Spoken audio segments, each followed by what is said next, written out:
좋습니다. 오늘 하나님이 당신에게 주시는 축복 놓치지 말고 은혜 받으세요. 할렐루야. 아멘. 마태복음 22장에 보면은 바리새인들이 자기 제자들을 보내가지고 예수님께 보내가지고 예수를 시험할 목적으로 아주 미묘한 질문을 던지는 장면이 나옵니다. 그 질문에 이런 질문입니다. 가이사에게 세금을 바치는 것이 가하니까 불가하니까. 이 가이사는 뭐냐면은 그 당시에 로마의 황제 시저를 가이사라고 그럽니다. 영어로 시저라고 부르고 우리 한국 번역으로 가이사. 그러니까 가이사에게 세금을 바치는 것이 가하니까 아니면 불가하니까 라는 것입니다. 만약에 예수님이 이 질문을 하는데 굉장히 잘 못하면 굉장히 곤란한 일이 생깁니다. 만약에 예수님이 세금을 바치는 것이 옳다, 가이사에게 세금 바치는 게 옳다 그러면 어떤 문제가 생깁니까? 유대인들은요 이 속국 당하는 것을 굉장히 안 좋게 생각하고 있는데, 예? 세금을 드리라 하면 바로 뭐예요? 매국노다 하고 구탄을 합니다. 유대민족이 다 싫어하는 일을 예수님이 하라고 했다 해서 매국노다 그런 지책을 받게 되고, 또 세금을 바치지 말라 그러면은 로마 정부의 그 국법을 어기는 반역자가 됩니다. 그래서 체포를 할 수 있어요. 그러니까 예수님에게 가이사의 세금을 바치는 게 옳습니까? 안 바치는 게? 두 가지 다. 하나 잘못하면 걸리는 거예요. 왜? 시험을 하려고. 자, 그랬을 때 어떻게 예수님이 대답을 해야 되겠습니까? 예수님 꼬투리를 딱 잡으려고 하는데, 그럴 때 예수님이 이런 이야기 했어요. 은전 하나를 가져오라 했습니다. 로마 돈 은전 하나를 가져오라 하시고, 그 은전을 보여주면서 여기 행상이 누구의 그림이냐? 행상이 그려졌나? 그 당시에 은전에서는 전부 로마 황제의 그림이 그려져 있습니다. 예, 가이사의 행상입니다. 그렇게 대답하니까 예수님이 아주 놀라운 대답을 했습니다. 가이사의 것은 가이사에게, 하나님 것은 하나님께 바치라. 아, 놀라운 이야기였습니다. 가이사의 것은 가이사에게, 그 다음에 하나님 것은 하나님께 바치라. 여러분, 예수님 오늘 이 말씀을 통해서 그리스도인들이 이중 의무를 우리가 다해야 된다는 것을 보여주고 있습니다. 다시 말하면 지상에서 우리가 살고 있는 정부에 대한 의무와, 그 다음 그만 하지 않고 하나님을 향한 의무를 동시에 가지고 있다는 사실을 가르치고 있습니다. 그 예수님의 말씀은 지금도 유효합니다. 똑같습니다.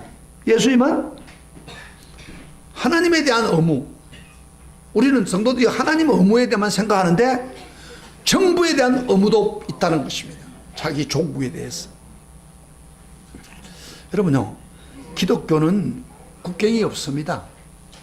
복음은 국경이 없죠. 복음은 모든 사람에 전해야 됩니다. 세계 어느 나라에도 복음을 전해야 됩니다. 그러나 기독교인들에게는 자기 조국이 있습니다. 우리가 하나님 나라 넓은 시야를 보면서 주님의 나라를 위해서 살지만 동시에 우리의 삶의 터전을 제공하고 우리 생명의 젖줄인 조국의 발전에 기여하는 의무가 있습니다. 아세요? 이 이중적인 의무가 있습니다. 그래서 오늘 본문에서는 기독교인들이 국가에 대한 의무가 구체적인 무엇인가를 우리에게 말씀합니다. 사실 제가요, 지금까지 목회하면서 이 설교 해본 적이 없어요.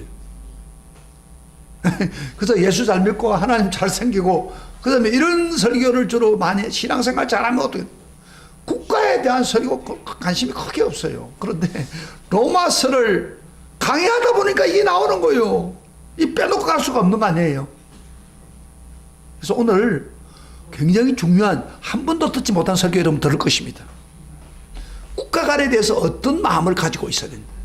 여러분, 우리 성도들 중에서 보면요, 국가 간에 대해서 아주 잘못된 생각을 가진 사람도 있고, 또 바른 생각을 가진 사람이 있고, 도피적인 생각을 가진 사람이 있고, 적대적인, 그리고 적극적으로 국가관이 또 되어 있는 사람도 있고 여러 종류의 사람이 있습니다. 이 교인들 중에서도. 예? 그래서 성경적으로 우리가 국가에 대해서 어떻게 해야 되는가, 이 부분에 대해서 오늘 착하게 제가 말씀을 드리겠습니다. 잘 들으시면 여러분들 굉장히 중요합니다. 자, 우리 기독교인들이 국가에 대한 의무가 구체적으로 무엇입니까? 세 가지인데, 첫째는 질서 유지를 위하여 건세자들에게 복종해야 됩니다. 따라합시다. 질서 유지를 위해서 건세자들에게 복종해야 된다. 1절 한번 봅시다. 1절 같이 소리를 내어서 읽어봅시다. 성경이 말씀이니까 보는 거예요. 1절에 시작. 각 사람은 위에 있는 건세자들에게 복종하라. 그것까지 봅시다. 각 사람은 뭐요? 위에 있는 건세자에게 복종하라는 거예요.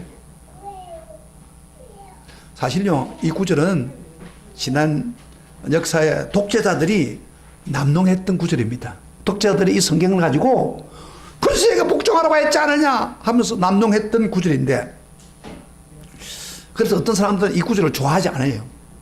왜? 독재해서 많은 어려움을 당하면서 뭐 때문에 그걸 건세자들에게 복종해야 되느냐 그럽니다. 그러나 우리는 믿는 사람 아닙니까? 성경에 나와 있는 그대로 접근할 필요가 있습니다.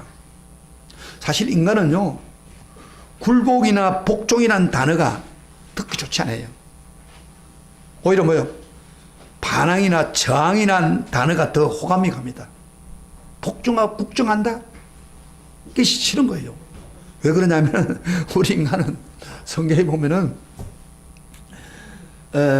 성경에 보면요, 인간의 타락한 인간의 특성 중 하나가 반항입니다. 반항.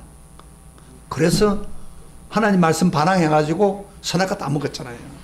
그러다 보니까 복종하라, 굴종하라 싫어요. 오히려 반항하는 게 더 우리에게 잘 맞는 단어라고 할 수 있습니다. 근데요, 성경을 보면은 놀라운 사실은 보편적인 성경의 원리를 보면은 복종하라는 거예요. 예를 든다면 보세요. 예를 들면 부모 관계, 자식 관계 어떻게 합니까? 자식이 부모에게 순종하고 복종해라, 그렇게 말하면 합니다. 요새 젊은 사람들 싫어하는 사람 있어요. 성경의 원리예요. 그 다음에 부부관계도 뭐예요? 부부에서도 아내는 남편에게 복종하라. 사실 여자 성도들이 맞는데 이거 굉장히 기분이 그렇게 좋은 게 아니에요. 남편과 나와 동등한 걸리는데 내가 왜 복종해야 되느냐. 요새 젊은 사람 잘 안 합니다. 밥도 여자만 하는 게 아니고 남자도 해라. 애도 여자가 놓지만은 애도 남자도 봐라, 이런 거예요. 그러니까 요새 남자들이 힘들어요. 네. 근데 성경의 원리는, 자, 보세요. 성경의 원리를, 우리 성경의 원리를 봐요. 아내는 남편 복종해라, 그 이야기예요. 그 다음에 또 상하관계, 우리가 그 종과 상정관계를 하는데, 요새는 종상관계는 없지만 고용인과 피고인, 회사에서 고용인과 피고인 관계에서는 상전에게 복종하라, 그렇게 복종을 가르칩니다. 그럼 왜 하나님이 인간관계를 하는데 복종하라고 했을까? 단순합니다. 그 이유는 바로 질서 유지를 위해서입니다. 질서. 가정의 질서, 남편이 중심이 질서가 되고, 가정에는 아버지가 중심이 돼야 되고, 그 회사에는 고용인이 중심이 돼야 된다. 질서를 위해서. 그래서 성경에는 질서 유지의 책임을 가진 자를 가르쳐 건세자들이라고 그러죠. 예, 우리는 사실 건세자라는 말을 들으면요, 굉장히 심리적으로 저항감을 느낍니다. 왜? 그 이유가 뭐냐면은, 건세자들이, 건세자라는 말을 딱 들으면 세도가처럼 느껴집니다. 그래서 이 세도가들이 과거에 세력을 잡아가지고 자기 힘을 이용해서 부를 축적하고 약자를 억압하는 역사적인 사례들을 많이 보아왔기 때문에 굉장히 그 건세자다 그러면은 저항감을 느낍니다. 그럼에도 불구하고 성경은 우리에게 뭐라고 말합니까? 이 질서 유지의 책임을 가진 사람에게 복종해야 될 의무가 있다는 겁니다. 저는 건세자라는 말 대신에 이렇게 말을 쓰면 좋겠어요. 질서 유지에 책임을 가진 자. 이렇게 사용한다면 더 좋겠죠. 그러니까 어쨌든 근세자는 질서 유지에 책임을 가진 것입니다. 여러분 그 당시에 그 로마인의 속국을 봐온 유대인들은요, 그 근세자들에 대해서 굉장히 나쁜 인상을 가지고 있습니다. 그래서 할 수 있으면 세금을 떼먹고 그동안 적당하게 반항하는 것이 유대인들입니다. 근데 바울이요, 그 유대인들에게, 근세자들에게 복종해라. 대단한 이야기 아닙니까? 그럼 바울의 개인적인 생각이 어떻겠습니까? 바울 개인적인 생각에서는 그 복종하지 말라고 할 거예요. 그러나 그가 계시를 받으니까 하나님이 복종해라 거예요. 그래서 비록 우리나라를 쳐들어와서 우리나라를 점령하고 우리를 다스리지만은 그들에게 복종해라. 그게 바울의 이야기입니다. 지금 바울이 개인적인 이야기 아니고 하나님 말씀을. 근데요, 왜 근세하는데 복종하라고 합니까? 우리 1절 다시 1절 봐요. 그 원인을 정확하게 우리 알아야 됩니다. 성경에 1절 한번 봅시다. 1절 다 같이 시작. 각 사람은 위에 있는 근세자들에게 복종하라. 근세는 하나님으로부터 나지 않음이 없나니 모든 근세는 다 하나님께 정하신 바라. 여러분 근세가 누가 나왔다고요? 하나님부터 나왔고 뭐 나지 않은 게 없고 다 하나님이 정하신 것이다. 그런 이야기예요. 하나님이 정했기 때문에 복종해라. 그런 이야기예요.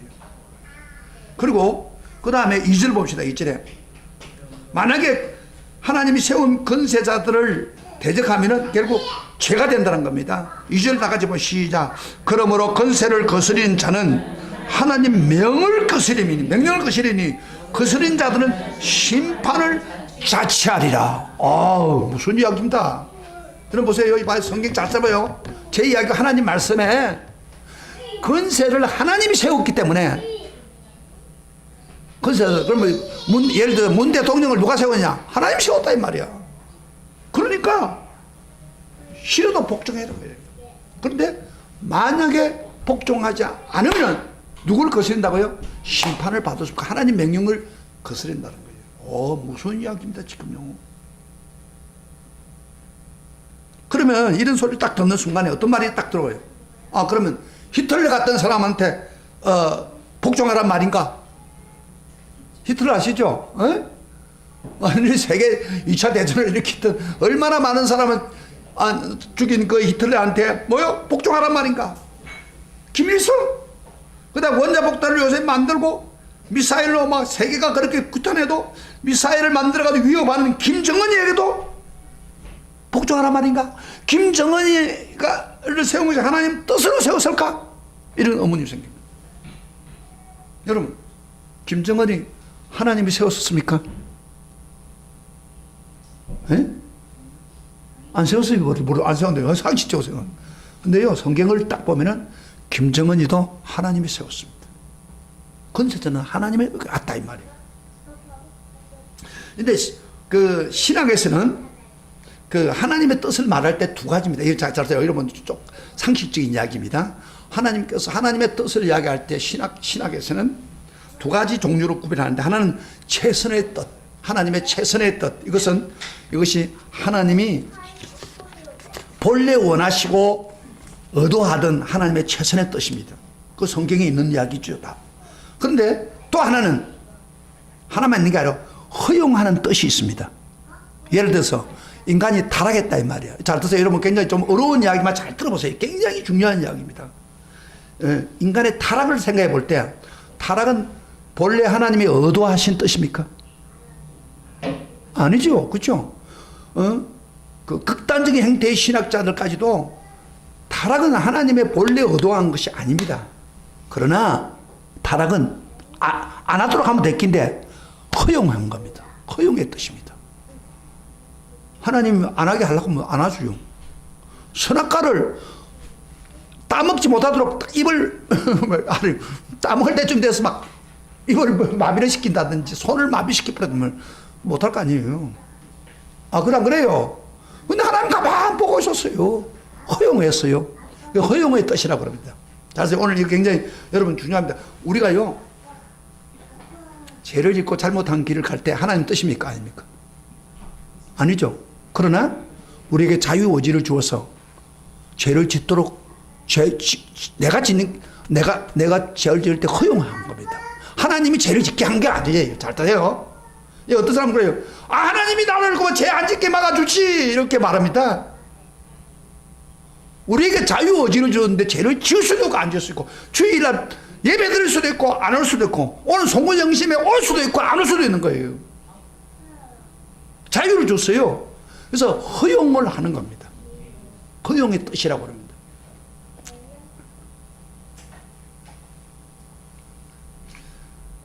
그러면 이런 악한 자라도, 그렇기 때문에 이런 그럼 허용을 왜 합니까?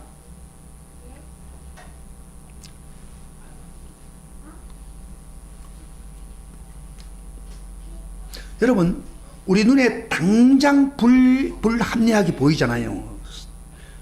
허용하는 게 궁극적으로. 그런데 이건요, 허용을 하시는 이유는 결국에는 우리에게 유익을 가져오려고 하는 하나님의 판단이 있었을 때 최선의 뜻 아님에도 불구하고 허용하는 경우가 많습니다.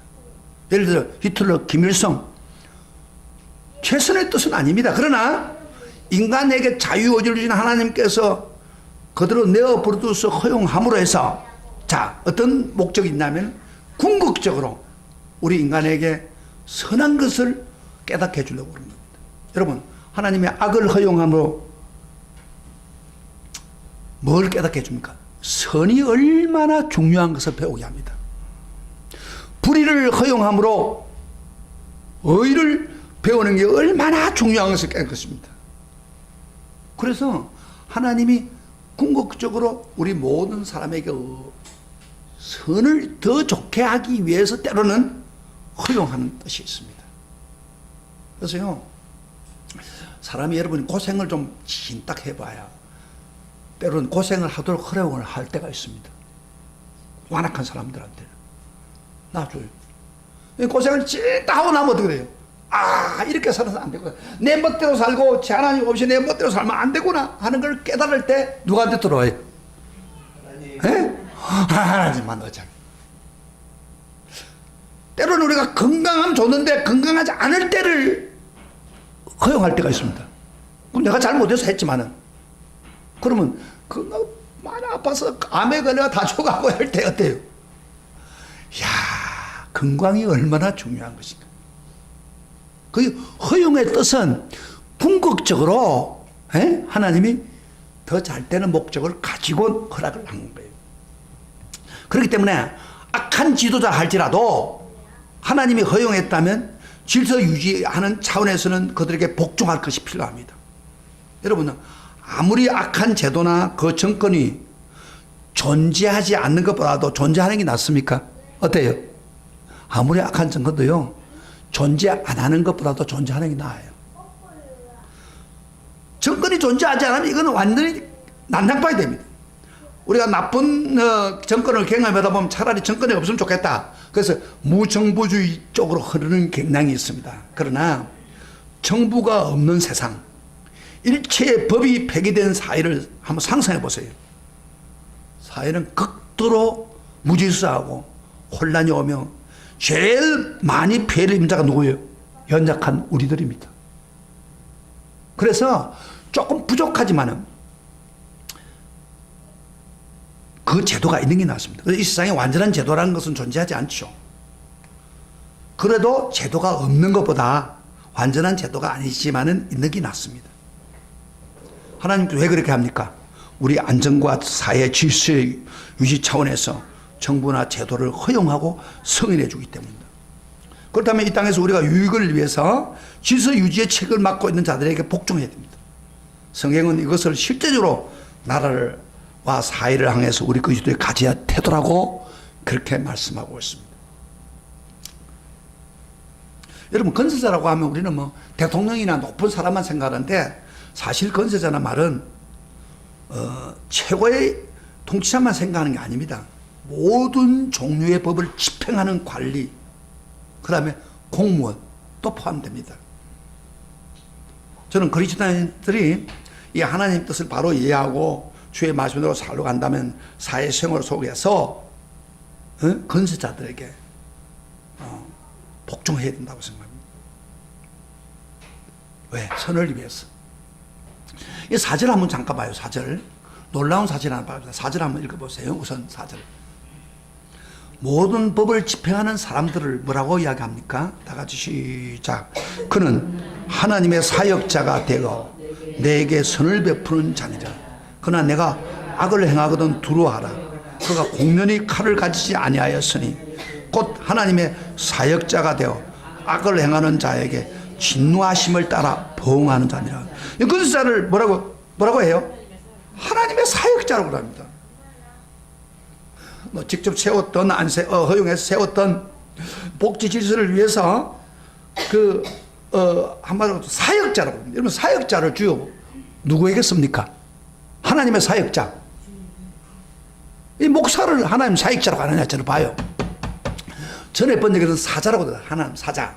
그러면 하나님의 사자, 하나님의 사역자는 목회자, 영적인 일에 위해서 하나님 사역자로 세운 거예요. 그러나 여기에 최고의 통치자들은 뭐라고 합니까? 모든 관원들은 하나님의 사역자로서 우리 인간의 유익과 안녕과 질서를 유지하기 위해 세웠다 그 말이에요. 그러니까 하나님이 쓰시는 사람이다 그런 이야기예요. 공무원들 하나님 쓰시는 사람이다. 경찰들 하나님 쓰시는 사람이다 그 이야기예요. 지금 이야기가. 목사도 하나님 쓰시는 사역자지만은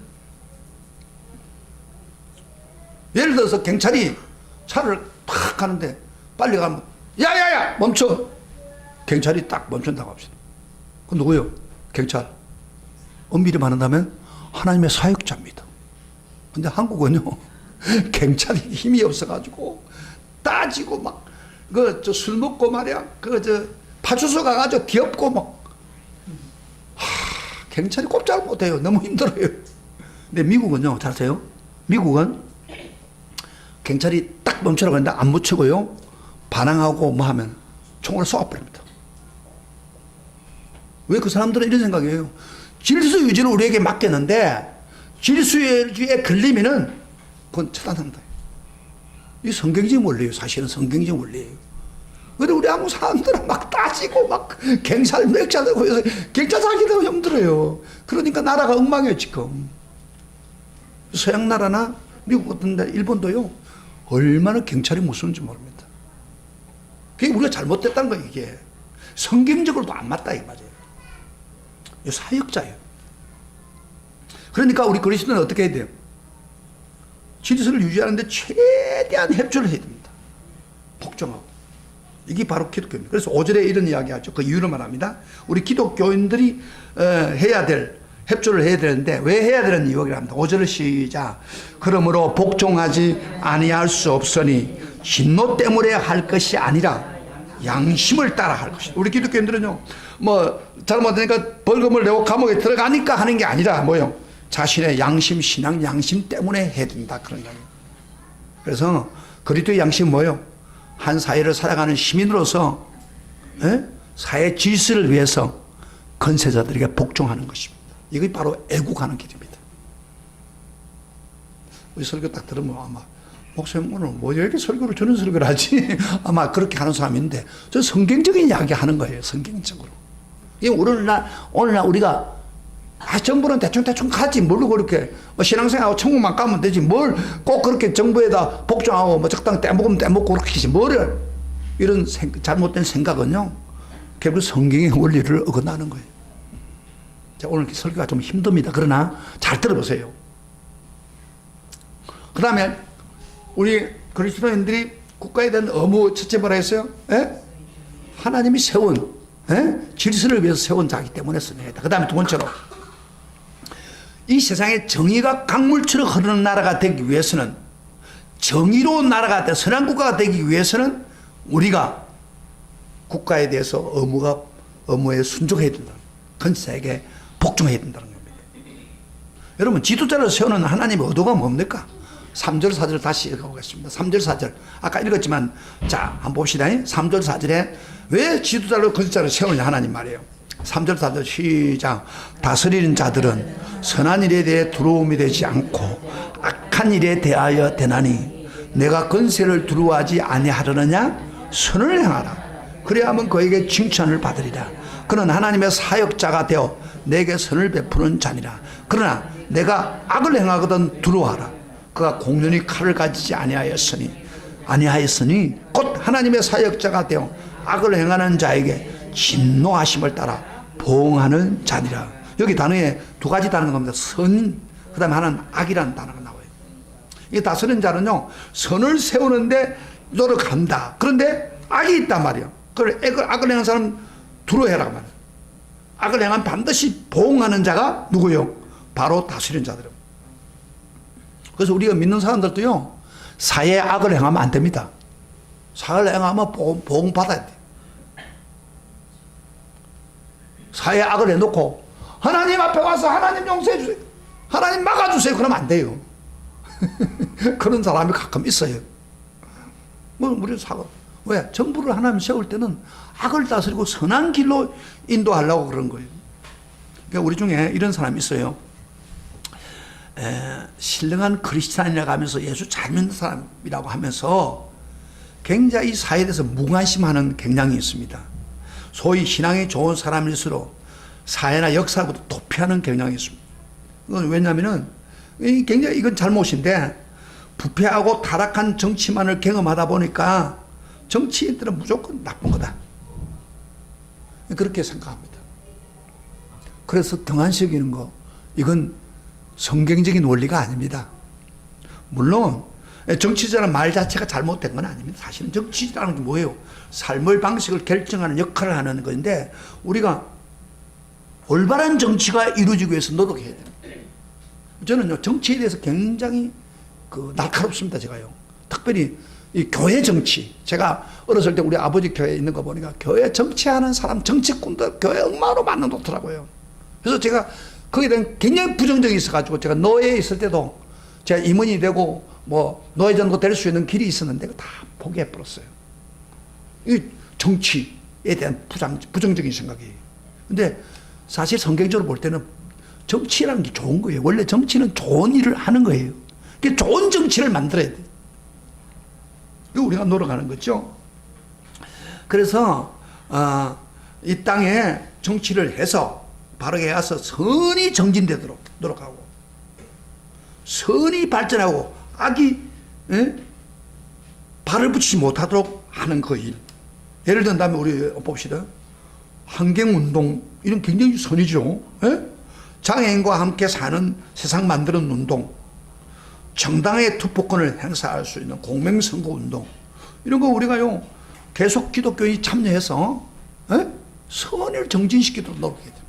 나 악이 발붙이지 못하도록 해야 되는 거예요. 그게 우리 성도들이 노력해야 될 부분이에요. 그러기 위해서는 뭐가 필요하냐? 권사들에게 순종할 필요가 있는 거예요. 협조를 해줄 필요가 있습니다. 근데 문제가 여기 있죠. 칼을 잡고 법을 집행하는 정부가, 지도자가 선을 행하지 않고 오히려 악을 집행하는 도구로 변신한다면 그리스도는 어떻게 해야 됩니까? 아주 악한 길로 간다 이 말, 지도자가. 자, 그럼 어떻게 돼요? 되면 해야 됩니까? 이게 이제 기독교인의 딜레마입니다. 딜레마인데, 근데 우리 그 선배들 있죠. 신앙 선배들 우리가 역사에 보면은 이분들은 굉장히 좋은 전통을 했습니다. 아주 나쁜 지도자, 악을 집행하는 지도자 앞에 어떤 원리로 대적했냐면은 시민 불복종 권리라고 해가지고, 시민 불복종 권리라고 해가지고 시민들이 불복종하는 권리로 이렇게 대결을 했습니다. 물론 하나님이 복종하라고 하지만은 시민의 권리에 그게 맞지 않다 이 말이에요. 불복종하는. 요새 우리 그 노동자들요, 노동자 데모하잖아요. 데모하는 거. 웬만하면 데모 가잖아요. 근데 기독교인들도 그러면 데모하면서 불복종 원리를 가지고 시민 원리를 가지고 해야 됩니까? 그런 건 아니죠. 그러나 반드시 우리가 불복종 권리를 내세워서 주장할 때는 두 가지 원리가 딱 전제되어 있어야 됩니다. 그러니까 노동자들이 막 데모하는 것과 좀 달라요. 두 가지 원리가 전제되어 있으면 해도 괜찮아요.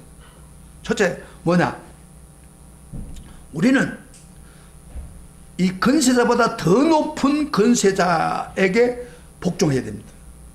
만약에 눈앞에 드는 건세자들에게 복종하는 것이 하나님의 뜻에 명백한 위반이 될 경우에는 우리 거절해야 됩니다. 예를 들면 다니엘의 친구 세 사람, 사드락과 메삭과 아벤노고 절을 하락해서 왕이, 근데 안 하겠다, 거절했습니다. 왕의 명을 거절했습니다. 왜 그랬을까요? 더 높은 권세인 하나님의 법에 맞지 않기 때문에. 그럼 우리가 해야 됩니다. 그건 불복종할 수 있어요. 요한은 그랬죠. 베드로 요한도 그랬죠. 예수님 제자들이 부활을 전할 때 관원들이 금했습니다. 그럴 때 이렇게 말했습니다. 하나님 앞에서 너희 말을 듣는 것이 하나님 말을 듣는 것보다 옳은가 판단해봐라. 더 높은 권위, 그러니까 더 높은 권세인 하나님의 뜻에 명백한 문제가 생겼을 때는 우리는 불복종 시민 권리를 내세울 수가 있습니다. 그 다음에 두 번째로 시민 권리의 권리를 할 때 한 가지, 또 두 가지, 두 번째 전제가 폭력은 배제해야 됩니다. 우리가 권리를 주장할 때 폭력을 사용하면 안 됩니다. 기독교 윤리에서 가장 중요한 선언 하나가 있다면 목적은 수단을 정당화하지 못한다. 그러니까 어떤 목적 때문에 수단을 아무거나 해야 된다, 그건 잘못이에요. 우리가 목적이 바른다면 올바른 수단을 사용해야 된다는 것입니다. 절대로 정당하지 못한 수단을 가지고, 비합리적인 수단을 가지고 사용해서는 안 된다고 성경은 말합니다. 여러분요, 이 비폭력 저항 운동, 이거 누가 주창했어요? 인도 수상 간디, 또 그 미국의 그 마틴 루터 킹 목사님, 이런 사람 주장했는데, 이 인도 수상 간디는요, 어떻게 이런 생각을 하게 되냐면은 성경의 산상수훈을 계속 읽었답니다. 성경을 읽다 보니까 성경적인 원리가 바로 비폭력 저항 운동이라는 걸 발견한 거예요. 그래서 이 비폭력주의를 가지고 높이고 철저히, 그리고 끝까지 폭력을 가지고 하지 않고 수단과 과정을 바로 사용하는, 이걸 발견하게 된 거예요. 그래서 그렇게 했습니다. 그래서 우리 기독교는요, 두 가지 반드시 있어야 됩니다. 불복종 데모를 하겠다면은, 권리를 주장하려면은 하나님의 법을 어기는 일이면 우리는 생매 놓고 반대해야 됩니다. 그리고 폭력이 가지고 하면 절대 안 됩니다. 비폭력. 그런데 요사이에 데모하는 사람들 보세요. 어때요? 노동자들 어때요? 여러분, 우리 한국 나라가 GNP가 좀 3만 불 올라갔다고 했죠. 그런데 아직 선진국이 아닙니다. 중진국에서 선진국으로 넘어가는데 10년 이상이 걸려요. 지금 아직도 아니에요. 돈만 또 GNP가 높다 해서 된 것도 아니에요. 선진국이라 취급 안 해줘요. 왜 그럽니까? 저는 제일 중요한 원인 하나가 노동자들, 우리 한국 노동자가 얼마나 무서운지 몰라요. 노동자들이 앵간하게 수출하고 큰 회사에 막 자기들이 막 매년마다 데모하잖아요. 요새 노동자들요, 월급이 1년에 거의 1억 이상 된 사람들입니다. 노동자들 중에서 월급 엄청 받으면서도 또 데모하는 거예요. 돈 올려주라고. 이런 사람들이 문제예요. 지금 비정규직 말하면서 자기들 월급 더 올려주라고. 그러니까 이 사람들이 데모만 하면 된다고 생각하고 앉아있는 거예요. 지금 요새 여러분요, 좀 이야기하지만은 정치 이야기 조금 장난하고 합시다. 이 문재인 대통령이 촛불 운동을 일으켰잖아요. 그 촛불 운동에 앞장선 사람이 바로 노동자들이에요. 그 노동자들이 앞장서니까 이제 잘 됐다, 우리가 새로운 정부를 만들었으니까 우리 이야기 들어! 이래가지고 노동자들이 얼마나 무서운지 몰라요. 그래, 경찰서도 꼼짝 못해요. 이번에 그 사건 하나 있었잖아요. 그 사무총장이라는 여자애. 그 애가 완전히 민주당 당사를 찾아가가지고 점령해가지고 막 데모하죠. 이 사람 체포당하는 사람인데, 한 상교인은 새벽에 당했지만은 그래가 경찰이 잡지도 못하고 있는 거야. 이게. 지금 개우 잡아가지고 이제 여론이 있으니까 한데, 그러니 이게 웃기는 이야기가 벌어지는 거지 지금. 그래서 대통령 정부가, 문재인 정부가 약점이 그거예요. 노동자들에게 어떻게 할 길이 없어요. 이래서는 안 되는 거예요. 기독교는 이렇게 하면 안 됩니다. 그런 데다가 말 안 듣는 폭력을 행합니다. 경찰이 두들 패고. 이건 정상적인 데모 아닙니다. 우리 기독교는 그렇게 하면 안 돼요. 뭐요? 두 가지 전제가 있다고. 하나는 뭐요? 하나님 법을 어겼을 때 그건 우리가 해야 됩니다. 그러나 폭력을 해야만 절대 안 돼요. 비폭력주의. 기독교인들이 해야 될 것을 여러분 바로 알아야 됩니다. 그래야 정부에 붙을 수 있는 거 아니에요. 우리의 목적은 뭐예요? 이 땅에 하나님의 정의가 정리되는 것, 이 사회생활에 선한 사회가 되는 것, 그것이 우리가 그런 목적 때문에 우리는 뭐예요? 첫째로 바로 건세자들에게 복종하고 어려운 국가가 되도록 협력하는 것을 우리가 해야 되는 것입니다. 마지막 세 번째 하나 더, 우리 기독교인들이 해야 될 거 하나, 그리스도의 국가의 의무를 이루기 위해서는 각자는 납세의 의무를 다하라고 가르치고 있습니다. 납세의 의무. 자, 우리 6절부터 10절까지 시간이 없으니까 빨리빨리 봅시다. 자, 6절부터 10절 다 같이 보세요. 성경에 있는 말씀 봅시다. 시작. 너희가 조세를 바치는 것도 이로 말미암아니라. 그들이 하나님의 일꾼이 되어 바로 이 일에 항상 힘써 너희라. 모든 자에게 줄 것은 주되 조세를 받는 자에게 조세를 바치고 관세를 받을 자에게 관세를 바치고 두려워할 자를 두려워하며 존경할 자를 존경하라. 여러분, 세금 바치는 거 잘해라 그 말이에요. 우리 성도들 보고. 그게 애국하는 길이다. 여러분, 세금을 내는 목적이 뭡니까? 국가를 유지하고, 그 다음에 또 이 세금을 통해서 이웃에게, 국민에게 혜택을 분배하기 위한 것입니다. 그래, 이웃 사랑의 실천이 바로 세금을 내는 거예요. 그래서 세금을 우리가 할 때는 정직하게 내야 됩니다. 여러분, 솔직히 한번 이야기해 봅시다. 솔직히 이야기해 봅시다. 우리가 국가에 대해서 얼마나 많은 빚을 지고 있습니까? 여러분, 국가가 여러분 안 해준다고 그러지만 국가가 빚을 나. 자, 예를 들어 볼게요. 나라가 없다면 우리가 존재할 수 있어요? 국가가 없으면 내 가정이 안전할 수 있어요? 무질서가 판을 치는 세상이면 우리가 어떻게 살 수 있습니까? 범죄가 판을 치고 폭력이 넘일 때 우리가 밖으로 나갈 수 없는 세상이라면 우리가 어떻게 삽니까? 정부가 있기 때문에, 국가가. 외부로부터 침입자가 쳐들어올 때 누가 우리를 보호해 줍니까? 김정은이가 쳐들어오면 누가 우리를 보호해 줍니까? 우리 나라가 보호해 주는 거예요. 그래서 이 나라가 없으면 우리는 행복을 보장받을 수 없습니다. 포드 피플이라 해가지고 여러분 기억나시죠? 아프리카에 못 사는 나라가 엉망이 되니까 도망가다가 바다에서 막 수천 명이 오다가 물속에 잠기면서도 유럽을 들어오는 그 사람들 왜 그럴까요? 나라가 안전을 못 해주기 때문에요. 우리나라는 그래도 국가가 있기 때문에 안전한 거예요. 그렇다면은 이 나라가 우리나라한테 빚졌으면은 마땅히 세금을 내야 됩니다. 이게 세금을 싫어하면 안 돼요. 세금을 떼먹으면 안 돼요. 기독교인하고 가서 세금 떼먹고 그러면 안 돼요. 요새는 우리 목회자들도 지금 세금 내야 됩니다. 내년부터 내야 돼요. 성실하게 내야 돼요. 여러분요, 이랜드 아시죠? 이랜드 기독교 회사죠. 근데 박성수 회장, 여기 저 사랑의 교회, 그 굉장히 신실한 교인인데, 이 성도는 기업을 할 때 기업 이념에다가 세금 잘 내는 기업이 되자. 그래서요, 박성수는 세금 잘 냅니다. 속이라고 하죠. 그래서 10대 세금 잘 내는 기업 중에 하나입니다. 얼마나 좋은 일이에요. 기독교 그렇게 해야 되는 거예요. 세금 어떻게 포탈하겠다? 이건 성경에 배치되는 겁니다. 이게. 세금은 내야 돼, 정상적으로. 그래야 나라가 유지되죠. 뭐 세금을 좋아하는 사람 누가 있겠습니까? 그러나 세금을 제대로 내야 바로 이웃 내몸같이 사랑하는 것을 보여주는 겁니다. 모범 행동을 해야 됩니다. 여러분, 세금을 어떤 사람들 많이 작게 낼 때는 냈는데 세금을 많이 내는 거 보면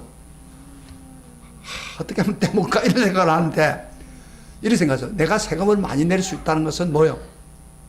많은 축복을 받았기 때문에 세금을 많이 내는 거예요. 알았어요?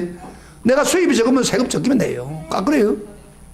난 세금이 얼마나 좋은 걸 내가 요새 지금 말이면 저 공짜로 한 달에 10만 원씩 받습니다. 그리고 지하철 타는데 막 가면 그대로 공짜예요. 세금에서 오는 거예요. 세금에서. 세금을 안 내는 때문에 그런 게 나옵니까? 나이가 들면 들수록 세금 혜택 많이 보잖아요. 요새 뭐 7대 암인가 뭐 그런 것도 요새는요. 옛날에는 돈 얼마나 들어갔어요. 지금은 돈 얼마 안 들어도 된다. 일단 세금. 그래서 우리가 기독교인들은 세금 잘 내야 돼. 내가 세금을 많이 낼 수 있다. 많이 복을 받았다는 거예요. 11조 같아, 11조. 여러분, 11조 많이 내는 거 감사하세요. 왜? 수입이 많으니까 세금을 내는 거예요. 미국의 어떤 순수한 청년이 11조 설교를 듣고, 목사님 11조 설교를 듣고, 내가 평생 11조 드리겠다 약속을 했답니다. 어떤 청년이 순수한. 근데 이 사람이 10불을 드릴 때 1불 드리는 거 쉬워요. 100불을 드릴 때 10불 드리는 건 괜찮아요. 1000불을 수입할 때 100불 정도는 그래도 들었어요. 그런데 이 사람이 축복을 받아가지고 10,000불의 수입이 있어. 그러니까 11조 1000불을 내놓고 하니까 너무 아까운 거예요. 수입이 더 많아질 것 같은데 이게 자꾸 이게 너무 아까운 거예요. 내끼 나가는 것 같아요. 그래가지고 그 목사님 찾아갔답니다. 내가 약속을, 목사님 설교 듣고 내가 약속을 11조 드리겠다고 했는데 나 이제 11조 안 들으랍니다 이러더라. 그래서 제가 안 될 취소하겠습니다. 그러니까 목사님 그 이야기를 듣더니 너가 약속한 거니까 내가 너에게 취소를 할 수는 없다. 그러나 내가 할 수 있는 게 하나 있다. 자네가 11조 못 내니까, 수입이 많으니까 11조 못 되니까 내가 자네의 수입이 10불이나 100불 정도로 수입이 되도록 기도를 해줄 수 있다. 그랬다. 그래 그 사람이 그 말, 안 돼요, 안 돼요. 왜 11조를 못 들으니까 그때는 11조 잘 들었는데 수입만 안 해. 그러니까 안 돼요, 안 돼. 그러지 마세요, 목사님. 그랬답니다. 우리가 11조 여러분 드린다는 거죠. 하나님 11조를 많이 들을 수 있다는 게 복이에요. 사실은 수입이 많다는 거예요. 11조 많이 들으시기를 축복합니다. 아멘. 11조 많이 들으는 게 복이에요. 그러나 그것만 끝나는 게 아니에요. 한 걸음 나아가서 우리가 국가에 대해서 많은 세금을 낼 수 있는 성도가 되기를 바랍니다. 아멘. 수입이 많으니까 더 내야 될 거예요. 그런데 이 세금은, 우리 세금은 하나님 축복해 주었고, 이 세금도 많은 사람이 혜택을 받을 수 있다는 거. 그래서 우리가 올바른 세금을 한다는 것은 우리 성도들이 국가에 대한 의무입니다. 오늘 말씀은 사실은 어려운 말씀입니다. 쉬운 말씀은 아닙니다. 그러나 현실적인 중요한 문제를 다루고 있습니다. 특별히 하나님 말씀이기 때문에 우리의 정보에 대해서 순종해야 됩니다. 복종해야 됩니다. 이건 바로 사도 바울이 12장에서 뭐요? 구원받는 성도가 하나님 기쁘시고 온전한 산제사를 드리는 것입니다. 산제사 교회만 예배 드리는 게 아니라 정부에서 올바른 성도로서 사는 삶입니다. 여러분, 그래서 우리는 정부 권세자들에게 복종하세요. 왜? 첫째로 정부의 질서를 위해서. 질서가 없다면 얼마나 힘들겠습니까? 그리고 또 정부가 선을 행하도록 돕기 위해서. 그래서 국가를 위해서 우리 모든 성도가 주어진 세금을 충실히 할 때 국가를 올바른 영향을 끼칠 수 있습니다. 국가가 또 마음에 안 들더라도, 자세요. 국가가 마음에 안 들더라도, 아이고 이놈의 정부 그러지 말고 국가를 위해서 기도하라고 그랬어요. 국가가 잘 되도록. 여러분, 문 대통령 위해서 기도합니까? 좀 요새 자적으로 많이 넘어가고 있는데 기도해야 돼. 우리 나라를 위해서 기도해야 돼. 그리고 항상 복종하고 그런 성도가 될 때에 하나님이 이 나라가 튼튼할 때 우리가 누립니다. 그러나 이 나라가 엉망이 될 뻔은 우리는 너무 힘듭니다. 오늘 이 시간에 이 말씀 그대로 기독교인이 국가에 대한 의무를 잘 감당하시기를 주의 이름으로 축복합니다. 축복합니다. 아멘. 우리 무슨 찬송을